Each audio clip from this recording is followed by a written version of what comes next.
भारत एक ऐसा देश जो सिर्फ इतिहास की किताबों में नहीं बसता, बल्कि यहाँ तो जीती जागती पहेलियां हैं। ऐसी पहेलियां जो हमारी समझ को चुनौती देती हैं और कभी-कभी तो विज्ञान को भी सोचने पर मजबूर कर देती हैं। ये बात इस पूरी पड़ताल का सार है। तो चलिए आज भारत की कुछ ऐसी ही जगहों के सफर पर निकलते हैं जहां हकीकत किसी भी कहानी से ज्यादा अजीब लगती है और जहां हर कदम पर एक नया रहस्य हमारा इंतजार कर रहा है। और यही सवाल हमें हमारे सफर पर आगे ले जाएगा।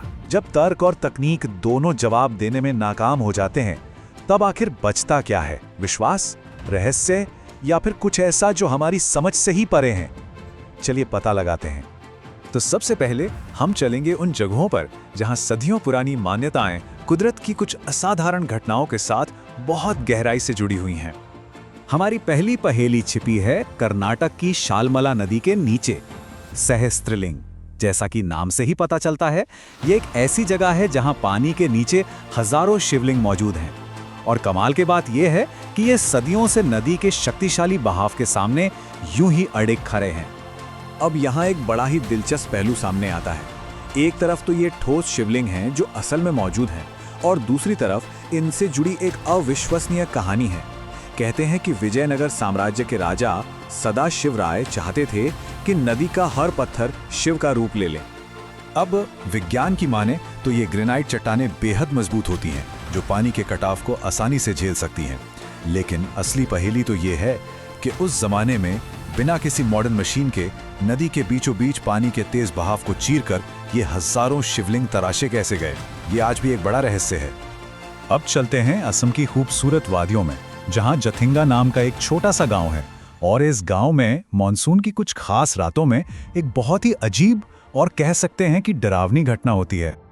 देखिए, होता क्या है कि सितंबर और अक्टूबर के महीनों में जब घना कोहरा छाया होता है, शाम के समय पक्षियों के झुंड रोशनी की तरफ खींचे चले आते हैं, लेकिन फिर अजीब तरह से बेचैन होकर जमीन पर गिर पड़ते हैं। कई लोग इसे पक्षियों की सामूहिक आत्महत्या भी कहते हैं। सालों तक तो गांव वाले इसे बुरी आत्माओं का साया मानते रहे। वैज्ञानिकों ने भी कुछ थ्योरीज दी हैं, जैसे कि इस मौसम में हवा में एक तरह का चुंबकीय खिंचाव पैदा होता है या कोहरे के कारण वो दिशाहीन हो जाते हैं। लेकिन सवाल फिर वही का वही है कि ऐसा सिर्फ और सिर्फ जतिंगा की एक छोटी सी पट्टी पर ही क्यों होता है?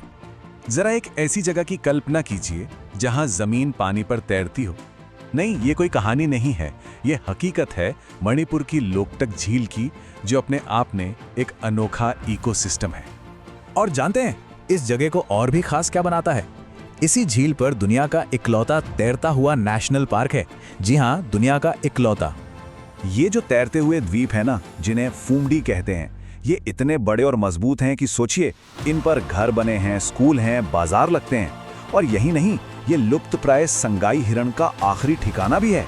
मतलब ये झील सिर्फ एक अजूबा नहीं, बल्कि वहां के लोगों की पूरी जिंदगी है।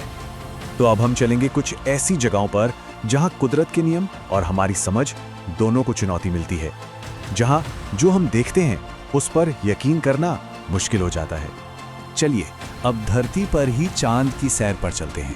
लद्दाख में एक जगह है जिसे लोग मूनलैंड कहते हैं, और यकीन मानिए यहां पहुंचकर ऐसा लगता है जैसे किसी दूसरी ही दुनिया में आ गए हों, क्योंकि यहाँ की जमीन और पहाड़ियां बिल्कुल चांद की सतह जैसी दिखती हैं। एक तरफ विज्ञान कहता है कि करोड़ों साल पहले यहाँ एक झील थी जो सूख गई और मिट्टी ने ये रूप ले लिया, लेकिन दूसरी तरफ वहाँ की कहानियां कुछ और ही कहती हैं। कुछ लोगों का तो ये भी मानना है कि ये जगह एलियंस का अड्डा है। अब सच जो भी हो, पूर्णिमा की रात में यहाँ का नज़ारा वाकई देखने लायक होता है। ये तो हम सब जानते हैं कि पानी हमेशा ऊपर से नीचे की तरफ बहता है ना? लेकिन क्या हो अगर कहीं पानी नीचे से ऊपर की ओर बहता हुआ दिखे? जी हाँ, सिक्किम में एक ऐसी जगह है जहां पानी नीचे से ऊपर की ओर जाता हुआ सा लगता है। एक ऐसा नज़ारा जो ग्रेविटी के नियमों को सीधी चुनौती देता है। अब देखिए, विज्ञान की भाषा में इसे ऑप्टिकल इल्यूजन कहते हैं, मतलब आंखों का धोखा।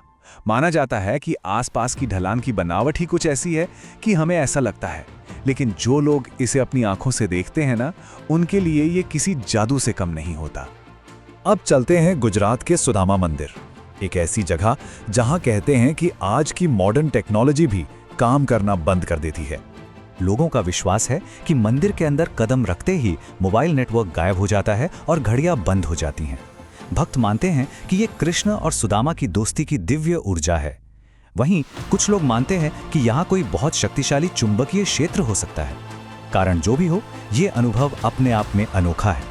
तो जिन रहस्यों की हमने अभी बात की वो तो बस एक छोटी सी झलक है। स्रोत में भारत भर में फैली ऐसी कई और पहेलियों का जिक्र है जिनका जवाब आज भी खोजा जा रहा है।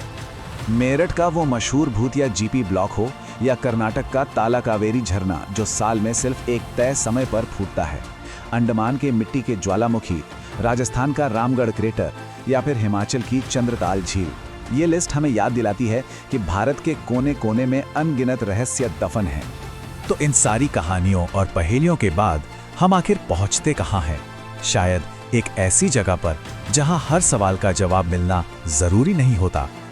एक ख्याल आता है कि शायद कुछ चीजें सुलझाने के लिए बनी ही नहीं है, बल्कि वो तो बस हमें ये याद दिलाने के लिए है कि इस दुनिया में अब भी जादू बाकी है। तो आखिर में सवाल यही बचता है, क्या ये रहस्य इसलिए हैं कि हम इन्हें सुलझाएं, या सिर्फ इसलिए कि हम इन पर हैरान हों और ये माने कि इस दुनिया में हमारी समझ से परे भी बहुत कुछ है? सोचने वाली बात है ना?